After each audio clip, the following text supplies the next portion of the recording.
Et hop, épisode 19 de AI Hit, un épisode sur un photographe connu du passé ou du présent, qui va me servir pour comprendre un peu les capacités de l'intelligence artificielle en photographie. Donc je vais focaliser sur l'histoire de ce photographe, sur son style.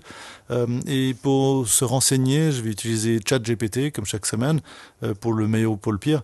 Et ensuite, pour illustrer, en fonction de ce qui m'est rendu, je vais utiliser DALL-E et Midjourney en demandant de s'inspirer du style de ce photographe. Donc, on va déjà demander à l'intelligence artificielle, est-ce que tu peux nous en dire plus sur la bio de cet artiste ?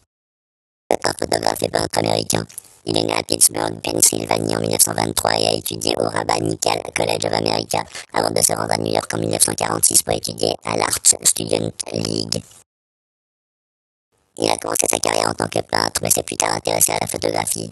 Il est connu pour son utilisation pionnière de la couleur dans la photographie d'art et pour sa photographie de rue, qui se concentrait souvent sur la vie quotidienne de New York. Son travail était souvent caractérisé par un sens de la légèreté et de la spontanéité, et il était connu pour sa capacité à capturer la beauté dans l'ordinaire. Au cours de sa carrière, il a eu des expositions solo à New York, Paris, Tokyo, Hambourg et d'autres grandes villes. Il a reçu le prix Infinity pour la photographie publicitaire mode appliquée de l'International Center of Photography de New York en 2012. Alors là, je pense que clairement, il y a le style, il y a du style. En fait, il y a des stigmates de son style qui est quand même relativement particulier. Mais c'est presque caricatural. Donc, pour ceux qui n'ont pas forcément reconnu, c'est Saul Leiter. Pour ceux qui n'ont pas lu le titre aussi de la vidéo, je la mets toujours au début. C'est l'indice du début. On va demander à l'intelligence artificielle qu'est-ce qui fait que son style est différent. Le style de Saul Leiter est différent des autres photographes car il utilisait souvent une mise au point douce et une palette de couleurs limitée, ce qui créait un effet onirique et impressionniste dans ses images. Ok, donc là, les illustrations de Dali sont assez bluffantes, je trouve, comme celles qu'on a eues pour la bio. Alors à savoir, là j'ai aucune idée si les bases de données utilisées, je pense pas que ça le soit, mais que si les bases de données utilisées sont les mêmes pour ChatGPT ou pour DALL-E. Mais j'ai l'impression que DALL-E comprend clairement mieux le style de Saul Leiter que ChatGPT. Enfin, en tout cas pour le moment, donc écoutons-en un petit peu plus. Il était également connu pour sa capacité à capturer la vie quotidienne à New York de manière discrète et spontanée. Il était un pionnier de l'école new-yorkaise de la photographie qui mettait l'accent sur une capture de l'ambiance et de l'atmosphère de la ville plutôt que sur la composition traditionnelle et la perfection technique. Voilà à nouveau deux images qui sont assez bluffantes. Ça me fait penser du Saul Leiter, justement un petit peu sous amphétamine, c'est un peu caricatural, avec des reflets, un manque de focale sur un sujet en particulier, des multiples plans, les uns derrière les autres, avec des essais de transparence et de reflets, avec des couleurs qui correspondent bien à la période. Donc, intéressant. Continuons. Ah bah il y a plus, voilà. Là, ChatGPT s'est arrêté assez tôt, donc deux petites images de plus. À nouveau, le reflet de ce que je disais. DALL-E, en tout cas, nous renvoie des images. Là, avec le même prompt qu'avant, vu que j'étais un peu à court de prompts proposés par ChatGPT.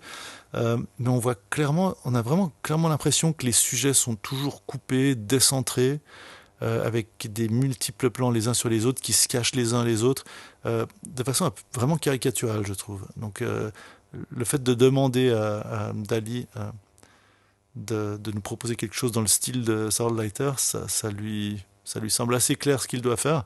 Donc, on va profiter d'avoir ce Saul virtuel pour lui demander son travail de création du jour. Donc on va demander une photo de deux danseurs marchant précipitamment dans les rues de New York avec un clown debout au coin d'une intersection par une journée ensoleillée. Photo dans un style inspiré du photographe Saul Leiter. Voyons ce qui se passe. Ok, donc pareil. Depuis quelque temps, DALL-E semble couper les sujets en dehors du cadre de génération de la première image, parce qu'il y a un mode éditeur, mais là c'est vraiment extrême.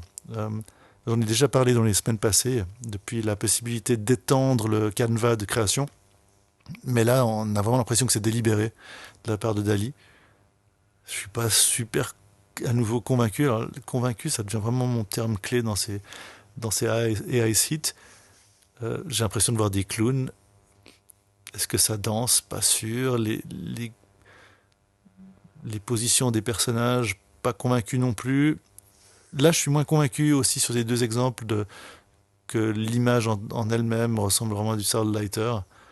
Euh, Voyons les deux suivantes. Donc, ouais, pareil, là, sur le coup, là, avec le prompt, je mets des prompts assez simples, en fait, à élaborer. Je cherche pas à faire des prompts super compliqués ou super dessinés comme de l'orfèvrerie. Là, c'est vraiment le but, c'est de tester un peu la capacité de l'AI de manière un peu directe. Mais alors là, sur le coup, je suis un peu moins impressionné.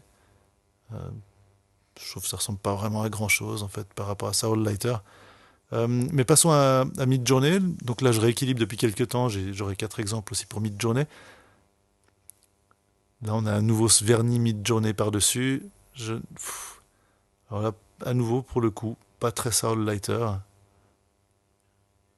Je ne sais pas. Là, peut-être que la complexité de ma demande, enfin, est-ce que c'est vraiment complexe ou le côté confus, la confusion que génère ma demande a un peu éliminé le style de Soundlighter. Contrairement à ce qu'on avait avant pour les illustrations du style et de la bio, là, sur le coup, il y a peut-être un petit truc, je sais pas. Attends, peut-être que c'est les rues de New York, et puis qu'il y a une impression de rue de grande ville américaine. Mais non, encore deux images. Pareil, là, je dis pas que les images ne sont pas marrantes, mais on me montre ça, je ne dis pas Soundlighter, clairement pas. Contrairement aux images vraiment d'illustration d'avant. Mais bon, ben voilà, j'espère que ça vous a bien amusé encore cette semaine. N'hésitez pas à poster vos commentaires, vos propositions. Si vous avez des prompts, n'hésitez pas. Et à la semaine prochaine!